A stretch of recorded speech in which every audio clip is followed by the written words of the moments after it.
నమస్కారం అందరికీ. మరి చెగువేరా సిద్ధాంతాలతోటి మొదలై చెడ్డీల సిద్ధాంతం దగ్గర ఆగిన పవన్ కళ్యాణ్ గారు బాగా మాట్లాడుతూ ఉన్నారు. తెలంగాణ మీ అయ్య జాగిరా అంటారు. ఎస్, ఇది మా జాగిరే, మా తాతల జాగిరే, నీ జాగిరి కాదు. రాష్ట్రంలోకి ఎవరైనా రావచ్చు, ఎవరైనా పోవచ్చు, అది మీ హక్కు. కానీ జనాల మధ్యలో చిచ్చులు పెట్టడం దేనికి? ఒక బాధ్యతాయుతమైన పదవిలో ఉన్నారు ఉప ముఖ్యమంత్రిగా. బుద్ధి లేని మాటలు మాట్లాడిస్తారు, బుద్ధి లేని మాటలు మాట్లాడతారు. తెలంగాణ గురించి 11 రోజులు అన్నం తినలేదన్నది మీరే. ఆంధ్రాకు తెలంగాణ దిష్టి జరిగిందన్నది మీరే. ఈ బుద్ధి లేని మాటలు దేనికి?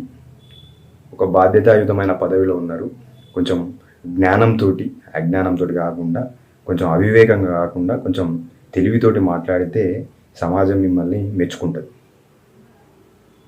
ప్రజల మధ్యలో మీరు ఎన్ని చిచ్చులు పెట్టాలనుకున్నా తెలంగాణ, ఆంధ్ర ప్రజలు, తెలుగు ప్రజలు కలిసే ఉన్నారు. మీలాంటి వాళ్ళు వచ్చి ఎన్ని చిచ్చులు పెట్టినా ప్రజలు ఐక్యంగానే ఉంటారు. మిమ్మల్ని గెలిపించిన ప్రజలకు, ఆ రాష్ట్ర ప్రజలకు మీరేం చేయాలనుకుంటారో అది చేసి నిరూపించుకోండి. ఏ వాగ్దానాలతో అయితే మీరు అధికారంలోకి వచ్చిరో ఆ అధికారాన్ని నిలబెట్టుకునే ప్రయత్నం చేయండి. పక్క రాష్ట్రం మీద ఏడ్చి సావడం కాదు.